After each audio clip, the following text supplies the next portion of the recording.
Hello दोस्तों, exact mister में आप सभी का स्वागत करते हुए मैं हूं अशोक कुमार राज और मेरे तहे दिल से आप सभी को नमस्कार, आदाब, सत श्री अकाल, राम राम। दोस्तों, आज बहुत ही एक दुख भरी बात लेकर आप लोगों के सामने हाजिर हूं क्योंकि बाबा साईनाथ से बस उनके लिए प्रार्थना करना है। और वो बात यह है कि हमारे हिंदुस्तानी एक बहन जो रहने वाली है केरल की, और केरल से वो एक्चुअली यमन में गई थी। यमन देश है ना, यमन देश में गई थी काम करने के लिए। वो एक नर्स है और नर्स के तौर पे वहाँ पे वो काम पे लगी हुई थी। तो वहाँ पे काम पे लगने के बाद उन्होंने देखा कि उनको पैसे की तंगी थी, घर पे भी भेजना है, घर पे उनका हस्बैंड है, बच्चे हैं, तो इन सारे लोगों को खर्चा वगैरह देने के लिए उनके पास पैसे की कमी हुआ करती थी। तो कुछ दिन वहाँ पे बीतने के बाद उन्होंने ये सोचा कि मैं खुद एक नर्सिंग होम क्यों ना बनाऊं। तो इस तरह से उन्होंने कुछ प्लानिंग किए थे और प्लानिंग करने के बाद जब वो नर्सिंग होम के लिए वहाँ तैयारी कर रहे थे तब उन्हें पता चला कि वहाँ के कोई अगर नागरिक उनके साथ में हो तो ये बड़े आसानी से हो सकती है। अदरवाइज़ कोई विदेश से आने वाले कोई खुद वहाँ पे कुछ भी बिजनेस एस्टेब्लिश नहीं कर सकते हैं। तो ऐसे मामले में उनके साथ में कोई एक कॉलीग थे जिनका नाम था दलाल अब्दू मेहंदी। और दलाल अब्दू मेहंदी के साथ उन्होंने जब बातचीत की तो दलाल अब्दू मेहंदी ये देखा कि चलो ठीक है, ये तो बहुत अच्छी बात है, अगर एक बिज़नेस के हिसाब से हम लोग एक नर्सिंग होम खोल लेते हैं तो कोई दिक्कत नहीं है। तो वो नर्सिंग होम खोल के वहाँ पे उन दोनों ने बिज़नेस शुरू किए। लेकिन बिज़नेस शुरू करने के बाद जब उनका बहुत अच्छी तरह से चलने लगा उसके बाद इन दोनों में अनबन शुरू हुआ। यानी जो दलाल अब्दू मेहंदी है इसके साथ हमारी निमिषा प्रिया जो है, निमिषा प्रिया की बहुत ही अनबन चल रही थी। और अनबन चलते हुए दलाल अब्दू मेहंदी ने उनसे कहा कि देखो, मुझे जो है 50% का पार्टनरशिप तो है तुम्हारे साथ में, लेकिन 50% के उपरांत भी मुझे और भी कुछ अमाउंट चाहिए। तो इस बातों से बहुत जो है ये मामला आगे तक निकल गया था उन लोगों का। और इस हिसाब से क्या हुआ कि जब ऐसा गड़बड़ वहाँ पे दिखाई दिया तब ये दलाल अब्दू मेहंदी जो है उनका पासपोर्ट वगैरह सब कुछ अपने पास जब्त करके उन्होंने रख लिया और उनका शोषण करने लगा। और शोषण करने के बाद ये जो है हमारे निमिषा प्रिया जो बहन है ये बहुत तंग आ चुके थे और उन्होंने ये देखा कि अगर मैं वापस चले जाऊं अपने गांव में, यानी उन्होंने अपने हस्बैंड वगैरह से बात की तो उनके हस्बैंड ने कहा कि ठीक है, तुम गांव वापस आ जाओ, यानी इंडिया में वापस आ जाओ।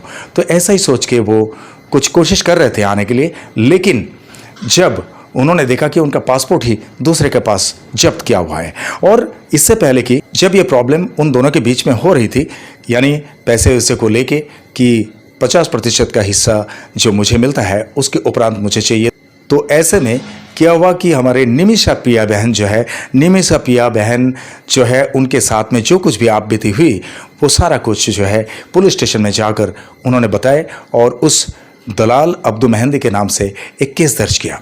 और केस दर्ज करने के वजह से उनको गिरफ्तार किया वहाँ के पुलिस, यमन की पुलिस ने। और यमन की पुलिस ने उनको गिरफ्तार करने के बाद उन्हें जेल में डाल दिया।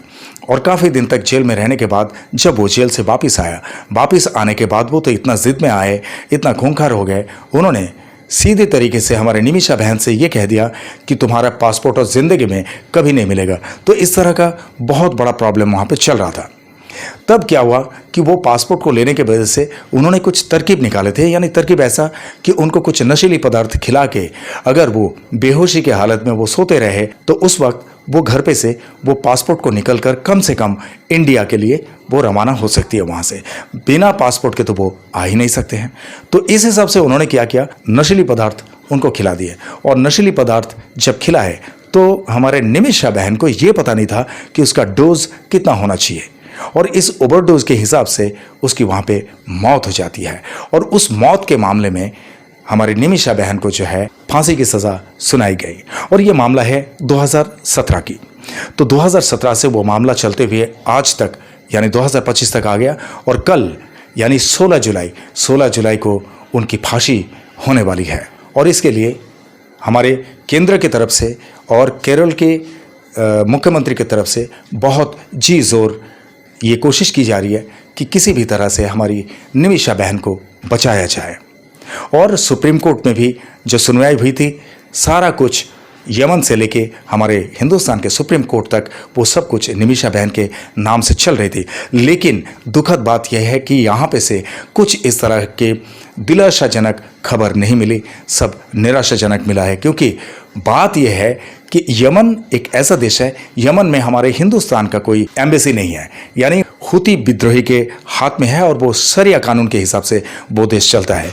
यानी हुती विद्रोही जो है उन लोगों ने पूरे देश को कब्जे में रखे और वहाँ पे हमारे देश का कोई राजनयिक ना होने की वजह से और हमारे देश का कोई एम्बेसी नहीं होने की वजह से बड़ी दिक्कत हो रही है बात करने के लिए। इसके बावजूद भी हमारी हिंदुस्तान सरकार दूसरे किसी के ज़रिए वहाँ पे बातचीत करके उनको बस फांसी की सज़ा रद्द करने के लिए और उन्हें हिंदुस्तान लाने के लिए जी जोर प्रयास करते जा रहे हैं, पर किसी तरह से कोई सहूलियत हाथ नहीं लगी अभी तक। और ये बहुत दुखद घटना है, क्योंकि यहाँ पे एक और बात है, ब्लड मनी।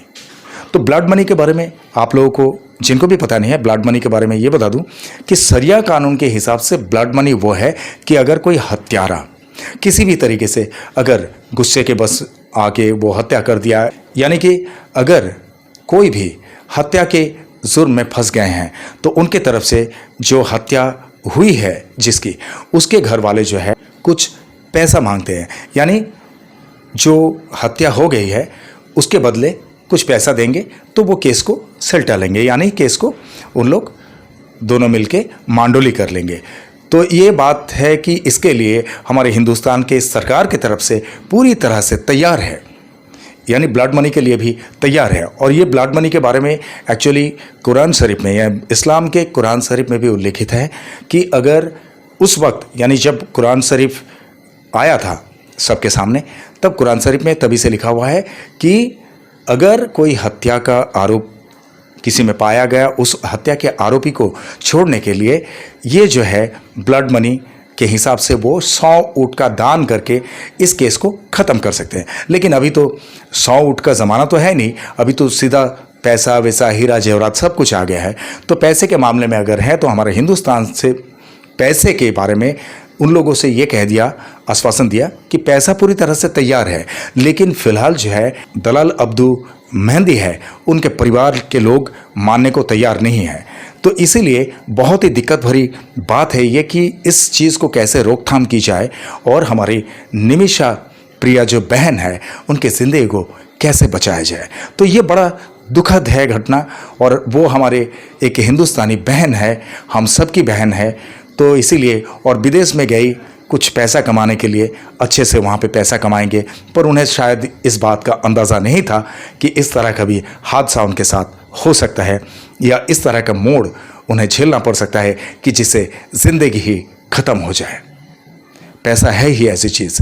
और अभी फ़िलहाल जो है वो यमन के राजधानी सना के सेंट्रल जेल में वो बंद है, उनकी सुनवाई जारी है और कल यानी 16 जुलाई को उनकी फांसी का डेट तय किया गया। और इसके लिए हमारे हिंदुस्तान की तरफ से जी जोर प्रयास किया जा रहा है, उन्हें किसी ना किसी तरीके से बचा के और उन्हें हिंदुस्तान लाया जाए।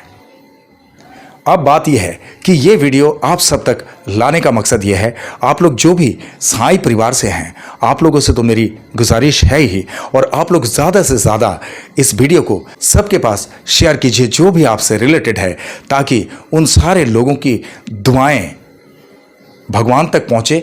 और जितने भी साईं परिवार के लोग हैं, आप लोगों से गुजारिश है कि आप लोग बाबा साईंनाथ से इतना प्रार्थना कीजिए कि बाबा एक हमारे ही देश की बहन उनकी जान बख्श दे, बस वो जिस तरह से भी हो हमारे हिंदुस्तान में वापिस आ जाए, अपने परिवार में सम्मिलित हो जाए, और जो कुछ भी है रोज़ी रोटी के लिए वो यहीं पे कर ले बंदोबस्त, और सारा कुछ बंदोबस्त बाबा साईंनाथ उन्हें कर दे।